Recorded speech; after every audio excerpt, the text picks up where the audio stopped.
Welcome to the Springs in the Desert podcast. We're those friends that you can take with you wherever you are on the path of infertility.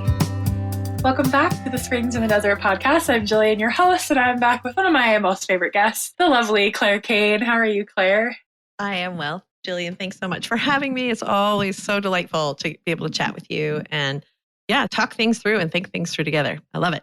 Yes, I agree. I always leave these conversations filled and with thoughts that I need to ponder and pray about. And so I expect nothing less from this one. And this topic is one that I would imagine is pretty near and dear to the hearts of all of our listeners. Today, we're going to be talking about friendship and some of the difficulties that you might experience in friendships, I think a little bit more specifically. But I think I want to set the stage about friendships. And maybe what I've noticed in my life about friendships is that there's kind of seasons where we have friends who are with us in certain seasons, and then sometimes they follow us into the next season and they're with us, and sometimes they don't. And so, Claire, first of all, could you maybe just speak generally into friendships? Is that normal? Is it normal to have friends that maybe aren't necessarily lifelong, quote unquote, friends? And also, is it also normal to have friends who are there for many seasons of your life? What are some kind of normal parameters of friendship? That's a great question. And one I don't think that really is addressed enough, because I talk with clients a lot and try to normalize that when they come in and everybody ends up talking about friendship.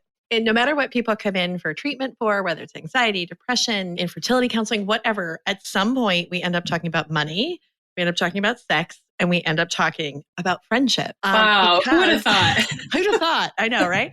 And it usually has to do with the fact that we're built for community. We come into the world always already in relation, right? You'll never encounter a human being who does not have a navel. We are literally always already in relation. Love that. Love that. Yes. Interesting thought experiment to think about ourselves as little atoms circling each other. And in some ways, it's important that our will and our intellect and our shared interests connect us to other people. And I think maybe what you're talking about, these seasons of friendship, that there are seasons of closeness. Sometimes those seasons are protracted. Sometimes they're quite short. Sometimes in moments of intensity or crisis in our life, people who we maybe don't deem as close to us or as emotionally intimate with us suddenly show up for us in big ways. And people who we would have expected to be there or to be present to us in certain ways can't, won't, choose not to, right? So these are very complicated feelings. And it's so normal to struggle with friendship, to struggle to understand it, to struggle to be a good friend, to struggle to have difficult conversations when friends have maybe disappointed us. And honestly, to reflect on, what do I expect from friendship? What need does it fill for me? How much time, energy, and attention in whatever particular season of life that I'm in do I have to devote to these friendships? Because that will also change, right? People come into our lives, people often exit our lives. And at the same time, our ability to connect with them and the resources we have to do that will also change. Yeah, love so much. Like, you only need to look in the mirror to see that you're part of a community, right? I love that. We all have a belly button.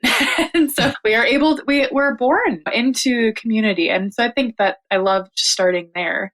While I was preparing for this on my drive home, I just thought there are libraries full of literature on friendship on this very topic that we're just dabbling into. And so to just sit in the truth that there's a lot to process about friendships and a lot that can be said, that's, I think, a great place to start with. And maybe to dive deeper into those friends who maybe no longer follow us into a season, right? Maybe, and this could probably, you could think of, I'm sure, hundreds of examples of this, but like in my life, I feel like I had a lot of friends that maybe in high school who didn't follow me into college, but I had a ton of memories with them because I went to school with most of them. I live in a rural community since preschool, so I know them deeply. Yeah. And then I go to college and again have a sort of intense community college in a small community there. And then post-college, a lot of those people did not follow me into post-college. And so that's just one example. And how might someone, the word honor comes to my mind, begin to honor and notice that it's okay for those Yeah. friends to be in that season and not with you in this season, and to just hold, yeah, an honor for that? How would you go about that? That's a wonderful question. And I think it comes down to a couple of things. I think first, resting in the reality that community is a part of who we are, right? Because I think a lot of times, especially in seasons maybe of greater loneliness, we talk about the struggle to build community, the struggle to find community, the struggle to find your people, Yep. all of those sort of phrases. And they're real, and that need is definitely there. I also think in some ways, the way that we can honor people who have been a part of an intense portion of our life, perhaps, and for reasons of their own, are just not either in a position to, don't have the capacity to, don't have the resources to, in a certain sense, be present for us in the way we want, right? It's a lot about holding friendships lightly. That doesn't mean not valuing them. It means recognizing that the people that we love have autonomy. They have the freedom to choose to be with us and not be with us. And sometimes it's because they need to prioritize other things. And I think some of that then becomes a question of, can I recognize that this person's choice, inability, decision not to be present for me in a certain season? Can I allow that? Can I give them the freedom to do that? And can I allow myself, or can I give myself the task and the gift of not making it a reflection of me, not judging Amen. myself or not judging them for that inability? And we're not talking about, in this sense, in no way, shape, or form, are we talking about like malice aforethought or somebody being a friend, someone who is a friend now being intentionally malicious. I think often friends who have been with us, obviously through who have loved us and we've loved them, they often want to be present. And sometimes when they know they can't, they might be in a position where they start to push us away because it hurts them to not be able to be present. And so this gets messy. It gets really tangled for people. And it gets very difficult to parse out, and honestly requires a lot of reflection, a lot of being compassionate to yourself and compassionate to them. That is an act of love, to be compassionate to them and compassionate to yourself. And I forgive them for not being able to be present for me right now. Can I also give them the freedom to be able to live their life, right? Can I just like rest in the community I have now? I saw a really lovely quote that made me smile, and I think it's a great statement of hope. There are seats at tables that are waiting for you that you don't know yet. There are seats at tables waiting for you that you don't know yet, right? You are built for community. And if that's your desire, God is always going to provide. I think sometimes we're like, but I want that community. I want that Yeah. person here with me right now, because the way in which they supported me then, I want that right this second. If they can't do that, does that make them a bad person? No. Does it mean that I'm not worthy of support? Also, no. Right? It just means maybe I need to be open to allowing somebody who perhaps is in a lesser degree of intimacy to me, but who's willing to show up. I had an interesting discussion with a client recently about sadness that some friends who'd been friends for decades just couldn't be present for her in a very difficult season. And friends she'd only made in the last year heard she was sick and there's soup showing up on her doorstep. And one of them stays on the phone with her while she has to take a particularly like rough medication. I want to make sure you're okay. It's so sad. And it really hurts me that these other people can't be present. And I'm like, 100%, I get that. And it's important to feel that. Also, can we take a look at who's showing up? Right? Right? Can we take a look Yes. that you have community Yes. present in ways maybe you don't expect? Yes. It doesn't mean you aren't sad about what's not happening, but can we accept what is happening and rejoice? You can hold those two things together, sadness and welcome to what's new in the community that's being built for you. Because it's a gift and a task. It's a provision. We Yes. arrive provided for in that sense.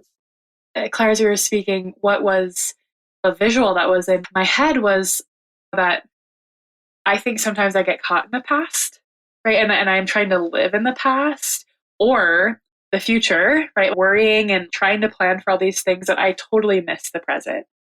And so to hold those in a sort of delicate balance that, yes, you maybe did have those friends in the past, but who has God placed in your life today? And to honor both of those things and to like you said, maybe grieve those friendships or feel the feelings that are happening about those friendships, and also give your heart an opportunity to love who is there for you today.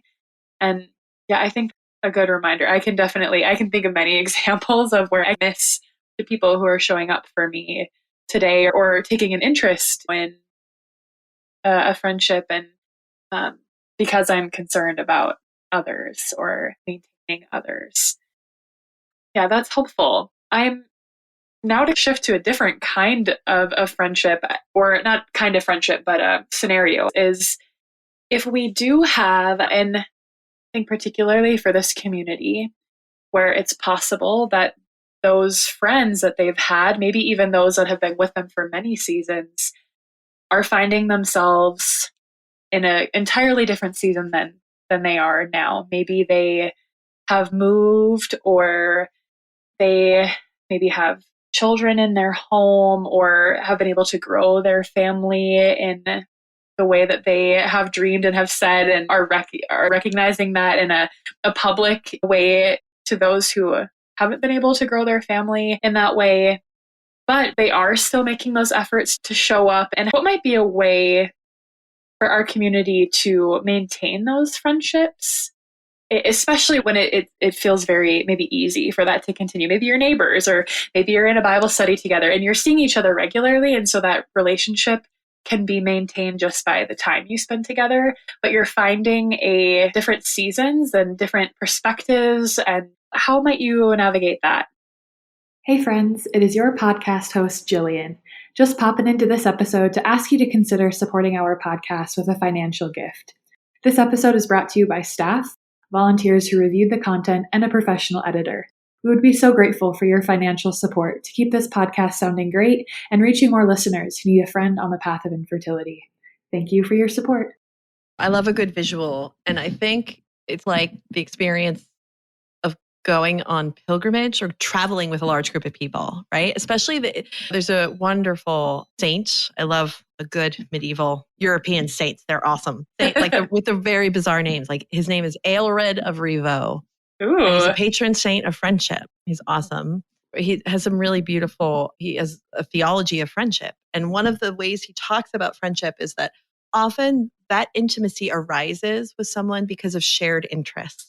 So when you spoke earlier, Julian, about I had deep knowledge of the people in my community I went to school with. And then all of a sudden I'm in college and I know these people, and yet our interests have shifted, right? You no longer have you're in a different community of people with a different shared interest. Doesn't mean the people that you knew before are not awesome people. It's just that you are headed in a different direction, both good, just different. And so in seasons of life where someone who has been walking beside you towards the same destination, all of a sudden is like this other path here, and both paths are good. And you're like, but what? And it reminds me truly of traveling towards a shared destination with a large group of people. But if you're on a days-long pilgrimage, you're probably not going to walk with the same people every day. But you're going to slow down, you're going to speed up, you're going to have different conversations with different people. And allowing that to happen is part of the wonder of what ends up unfolding. And makes me think of a lovely friend, such an amazing woman. She is the wife of a pastor in Richmond, Virginia. Kristen Dumont, shout out for this because she's been praying for this ministry for ages. I remember going to lunch with her when I was living down in Richmond, and my husband and I were in a period where we were trying to conceive, and because of my reproductive condition, we knew it was deeply unlikely, but we were in a period of a space where that was still a pursued hope. Shall we say, we were pursuing it. And I remember having lunch with her, and she was heavily pregnant. And I remember being like, should I go to this lunch? My heart's feeling really tender. And I remember sitting down with her and her being like, how are you doing with this? I'm real pregnant. You doing okay? Are you doing okay? And I really want you to know that my husband and I struggled with infertility for 6 years. We have no idea how this happened. And are you doing okay? Because this is really hard. And that honesty, in a sense, our paths were shifting. And at the same time, her honesty allowed me to be present, allowed me to feel my feelings. She said, this is hard. There have been times I've gotten, before this happened, I would get baby shower invitations and I'd be like, no, I will not be attending that. I rejoice subjectively. Subjectively, I'm weeping into the closet. And just that honesty with herself and with me was so healing, so healing. And it was very beautiful because it allowed us to wave at each other lovingly from these different paths. And I think that's what often happens with these deep, intimate relationships. If you allow friends who are deeply good and loving people who deeply care for you, right? If you allow them the freedom that this season is different than yours, there will be moments when you wave at each other wildly, right? And rejoice when your paths converge again, because often they do, right? Life is very precious, often long, we hope, right? And often you end up bumping into people, right? You loved before. And that can be a very joyous thing.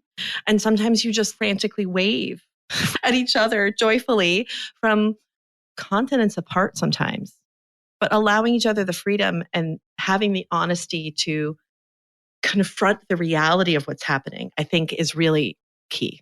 That's helpful. I think the honesty piece there. And Claire, if roles were reversed, let's say, I could see a community member who is with a friend who maybe isn't quite getting that it's challenging. What could a member of our community maybe say, or how could they begin to open up about this has been hard for me. I love you. This is challenging.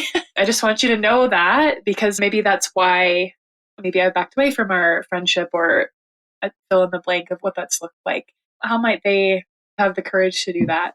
Yeah, I think it really does take that. It takes courage. It takes courage to love the person beyond your comfort zone, to lean into the awkward, Wow.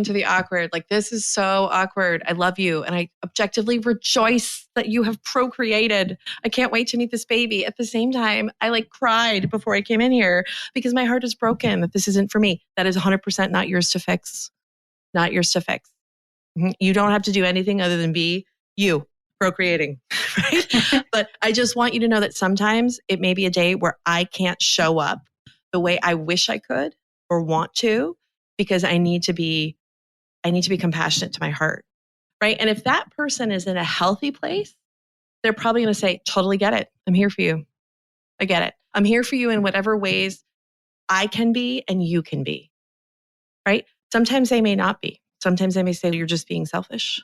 And then it comes a moment of, okay, I need to see where I am in this friendship, see where this person is, make room for empathy, hold space for empathy and compassion, and also not allow someone else's discomfort with awkward dictate your choices. Because a lot of people, awkward is tough. It is. Yeah. It's less the elephant in your room than the elephant in your uterus. Let's talk, right? Yes. I rejoice. Objectively, this is so joyful. And I prayed for this for you. And I'm so happy for you. And I'm also so sad. And none of that is wrong. And if the person's in a healthy place, they'll be totally get it. And when I say healthy, everybody has an off day. Everybody has, and that's if you have consistently tried to be present for someone, tried to be honest about your feelings, and you are seeing a pattern of a lack of awareness, just a lack of room for what somebody else is experiencing. Does that make sense? Yeah. Just a lack of room. Because a lot of friendship is making room in ourselves for somebody else's experience. Yeah. Doesn't mean it decides our behavior, but just making room for it in the ways that we can in the moment. Yeah. If you're seeing a pattern, then it might be time to have an awkward conversation with yourself, right? To say, okay, do I have the time and the emotional resources and the emotional energy to invest in a friendship where a lot of the making room is on my end? Is that something I have right now? And if you don't, okay, doesn't mean you're not loving the person. Doesn't mean you're not loving the person. You just be our paths are separating and I'm going to think of you lovingly, but right now I have to back away. And that may be perceived as rejection. The other person's part. Oh, you're rejecting me. You're not being kind or Christian and not rejoicing in my joy. It's no, I need to rejoice in your joy from over here. Yeah. Yeah. Way over here. Yes. And that's okay. That's totally fine. You do what you can, not what you can't. We set such high standards for ourselves. And I think a lot of this, as I was thinking and reflecting on this topic of friendship, I think a lot of this comes from the myths of friendship. There are a lot of sort of cultural assumptions about friendship, what it's supposed to look like. It's supposed to look like sharing every single thought and feeling. It's Yes. supposed to look like sameness forever, right? And that is not how human beings function. It just isn't.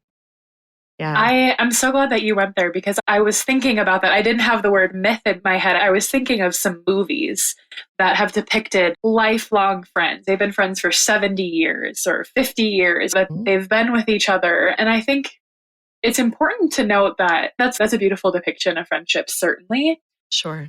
But I think knowing what culture you live in, people move. Yes. They aren't necessarily living in generational homes or communities coming back necessarily to the same place, that there's a different pace of living depending Yeah. on where you're located. And so to know that it's not bad, that your community looks different than maybe what it's been depicted to you in other ways, or even in different generations. I know, for instance, my mom or my grandmother did have some really lifelong friends because they lived in the same place and never Exactly. moved. Mhm. There was maybe one school available to Yeah. my grandma, and all of the women maybe participated in some of the local events, and there weren't that many at the time. And so they did life together Yes. all the time and everywhere. Love it. Yes. And 100%. that's just not the case for me, even though I do still live in maybe a smaller community than some listeners. I definitely don't have those same close knit opportunities, or maybe not as many. And I wanted to ask, I didn't prep you for this, so and I think maybe we could have another conversation about this. But I'm wondering if you think the addition of these cell phones and the ability to reach across lands and time zones and schedules and all those things has complicated the idea of friendship. Oh, 100%. Oh, yeah. Just, yes, completely. It has totally complicated. It has complicated the idea of friendship. It has made more complex and more urgent in a completely unreasonable way the demands of friendship. Because the Yes. myth of friendship translates into the demands. What does it look like to be a good friend, right? What does it look like to be a good friend? Perhaps in a certain season of your life, it does look like being available 24/7, right? In other seasons of your life, it doesn't.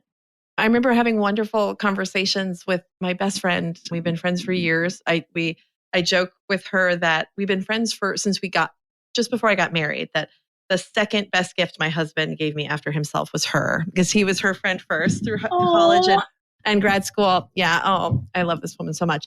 And we had some really wonderful leading into the awkward conversations as we got to be growing in friendship. And she's like, just want to let you know, because she had her kids while she was in grad school and her husband was in residency as a doctor. And I don't know how she did this.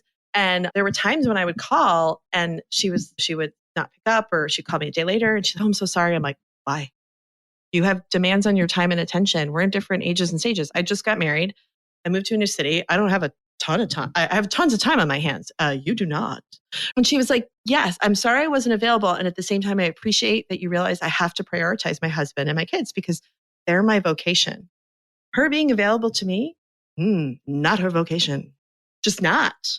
There are going to be calls, legitimate, reasonable, important calls on people's times and attention depending on their season of life. And allowing that to be fluid, allowing yourselves to be honest about those things is so crucial. And I think that is it's the precursor of good friendship. And it is in many cases increases the chances that friendship will be enduring. If you can be honest that there are going to be times when that intimacy is very intense and very present, maybe on a daily level. And there are going to be times when it's not, when maybe you touch base every 2 weeks, every month. I'm just setting up a phone date with a friend of mine. We have a 3-hour conversation about once every 9 months, literally. And then occasional text in between, like, what's going on? This is crazy. And when I say occasional, we check in with each other every 3 months, then we have a 3-hour long conversation. And I also think this is something I joke with friends about this, but it's a reality for me. I'd be interested to hear if other listeners want to chime in about this. Yeah. I think that when you are a person of faith and you are Mm. living as a member of the body of Christ, and as Catholics here in this conversation and many of the people in the community, we are literally remembered. We're brought together at every sacrifice of the Mass, at every liturgy. I joke with people with whom I connect sometimes every 2 or 3 years that like we reconnect, and these people have been seminal in my spiritual growth and I adore them. And we reconnect and I'm like, this part of me wants to apologize for not checking in more frequently. There's another part of me that wants to be like, part of the reason is because I forget we don't talk every day because we pray for each other. Now, that doesn't mean that there are opportunities to invest in, hey, how's it going? The culture puts forward this myth of what friendship demands. And sometimes it just demands a loving wave from afar every so often because your paths have diverged. We're all heading to the same source, God willing, right? But like source and destination, right? Yes. But our paths have diverged, and that's okay. It's okay. You got to forgive yourself for not holding to the demands of friendship that were never intended. Yeah. Yes, because when that is the vision, if your vision is that friendship must look this way, I must have a friend with whom I have shared friendship for 30 years, or they've known me in all these seasons and we talk once a week, like that there's strict boundaries. And then, at least for me anyways, when I don't have that in my life, it turns into I've failed my friends. I'm not Yes. trying hard enough. I am not a good friend. I know I'm unlovable, right? Just all of these untruths Yes. about ourselves that were never needed to be put into our brain or spoken into our hearts and are untrue because Yeah. right, the premise is false that a friendship has to look this way. And Yes. so I think like what I'm hearing anyways, Claire, is just like really being open to friendship looking the way that it needs to for you and those that God has put into your life in this season. And that might look and probably should look different for every single friendship because Yes. you're different. You have different things on your plate and you're in different seasons and different jobs or whatever that looks like. Yes. Yeah. Oh, absolutely. Yeah. Give yourself permission to, I would say, be countercultural in that. The culture is really promoting this weirdly rigoristic and extremely, it's just unattainable ideal of friendship. And phones and social media have a lot to play into that because there's an illusion of intimacy in a lot of social media, an illusion of shared experiences that is not real. Yes. I feel like Yes. Oh, I preach. I feel like I work with people all across the age range in my practice. And I do feel like I should have a bingo card somehow. Like, how many times this week have I talked about social media being curated experiences? Curated. I feel like I'm some sort of, like, if it was a drinking game, I would be sloshed all the time because it's all I'm saying.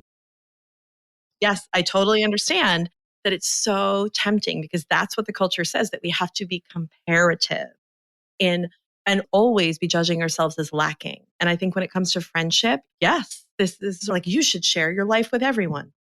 That is not possible. That's not how hearts are built. We are built for community. We are 100% not built for intimacy with absolutely everyone. No, Yes. we're not. Yes. We're Oh, just not. yeah. We're not. Like 1, 2, maybe 3 people, right? At a time, can we allow, and sometimes it's even less if it's a particularly intense season of life. If something is going on, if there's a crisis in the family, if it's a protracted crisis, someone is seriously ill, you're seriously ill, there are going to be seasons where 1 or 2 people are really hold space for that emotional intimacy with you. Then there are going to be other seasons where you have more resources or there's more time to invest or the call is there. There's like a joy and an ability to put more effort into those for those seasons. Hallelujah. That's great that it's that season, but do not demand that of yourself all the time because that is 100% not what we're designed for. Yep. As you said those numbers, I was thinking, wait, I feel like I have an example. Like someone has shared an example, and I think Jesus is a beautiful example that he had the 12 apostles, but he had three. Yes, he was always hauling those three around everywhere. and it's not that he didn't love the other apostles or the 72 that were sent out or the thousands who heard his sermons. It's not that he didn't love them or pour into them when he needed to or in the capacity he was able to, but he had three. And that it's okay to have, and not that 12 has to be the exact number, but he had a community of people, of those he loved and taught with and thought with and ate with, but he had three that he invested in a particular way.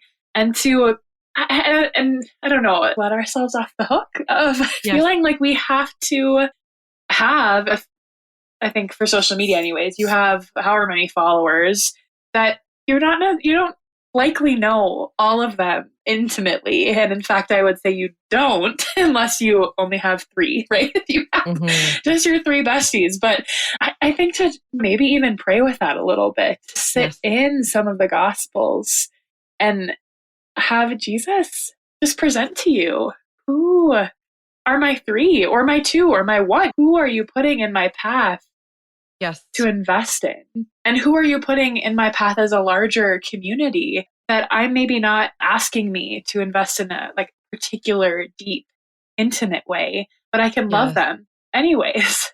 Yes. No, and I think that's I love that, Jillian. Yes, absolutely. And I think in some ways, both for the 3 and for the 12, their shared interest was him. Was God. Like it was Jesus. That was their shared interest. They were all heading the same destination. The ways in which they got to him. And we only have the accounts of his time with those three. I'm positive there was time with each of them and probably like in all these groups, again, because they're journeying everywhere. I think it's really, I was reflecting on this conversation and so looking forward to it. To those people who are listening to this and maybe thinking, but what happens if all of a sudden I'm not one of their 2 or 3 anymore? Someone I love. What happens when all of a sudden I'm not one of their 2 or 3? What happens when someone's angry with me because I can't be one of their 2 or 3 anymore? I think then part of the recourse that we have, the great blessing, is knowing our orientation is him, right? That we are always already in relation to other people, but the primacy there is we're always already in relation to him. Yes. So our orientation is him. Okay. All of this other community is going to flow from that. It will. And so it can be so painful to sit in a space where I'm hurt because someone who I was really deeply into with is just suddenly moved away from me. How do I sit with that hurt? Okay. I can hurt for that. I can forgive them for that. I can allow them their freedom to have other intimate, emotionally intimate friendships. Because I think sometimes we think, depending on if we're on a season, especially a season of great loneliness or loss, we get super jealous. Attachments. We get super jealous of attachments. And some of that, honestly, has to do with the fact that this myth of we're supposed to be only directed towards our peers. We're only supposed to be like, yes, this myth of I have to be emotionally intimate with these people. And this is what friendship is supposed to look like at every single moment. So that's an impossible ask for myself or for them. Can I give them space to do what they need to do right now? Trusting that my need for community is going to be filled. Because if I arrived this way, this is my orientation to him and then to others. He's not going to like leave me alone in either facet, right? He's going to continue to draw me into union with him and he's going to continue to provide community. And I think sometimes a lot of this work is give me eyes to see who you're bringing in, because often he is bringing people in. So true. Oh, gosh, I can't wait to listen to this episode. I've been a part of the conversation. I want to listen to it again already. Claire, thank you so much for really diving into friendship. I already sense some more topics regarding friendship bubbling up. So listeners, I pray and hope and believe that there is some beauty and truth within this episode that the Lord is desiring for your heart to hear. If you're looking for friends, I think start with what we said. Start with the Gospels, turn to Jesus and ask him. I know that the team is here to support you, to pray with you, and to direct you to talking to someone. If that's something that I always love to plug talking, go to therapy, go to counseling. It's such a beautiful thing. If you live near Clare, we could definitely connect you to Clare and her practice, but we also have a variety of professionals that we could at least connect you to, and maybe they could make a referral if they aren't close. But listeners, so grateful for you. And I look forward to chatting more about friendship with you sometime soon, Clare. Me too. I can't wait. Thanks so much for this conversation, because I'm glad we were able to delve into this together and hopefully reinforce that we're built for community and he's not going to leave that need unanswered. Yes. Amen. Amen. Listeners, we'll see you next time on the Springs in the Desert podcast. God bless. Thank you so much for joining us for this Springs in the Desert podcast episode. We would be so grateful if you took a minute to rate and review us so that we can reach more listeners. Don't forget to check out our social media pages on Facebook and Instagram, and go to our website, springsinthedesert.org, where you can sign up for our newsletter and community prayer list, read our blog, and register for virtual and in-person events. Most importantly, remember that God loves you so much, and so do we.